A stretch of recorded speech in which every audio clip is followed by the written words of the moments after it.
ఒకటి చెప్పాలండి, ఈరోజు కాంట్రవర్సీ సరే, ప్రొడ్యూసర్స్ అనే వాళ్ళకి సొంత సొంత సక్సెస్ ఉండదు బ్రదర్.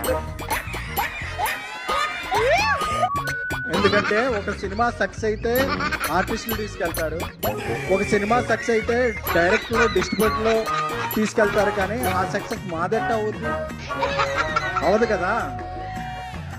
సో ప్రొడ్యూసర్స్ అనేవాడికి ఎప్పుడూ ఒక సొంత సక్సెస్ ఉండదు. Where we belong, where we are, where is Aditya Haasan.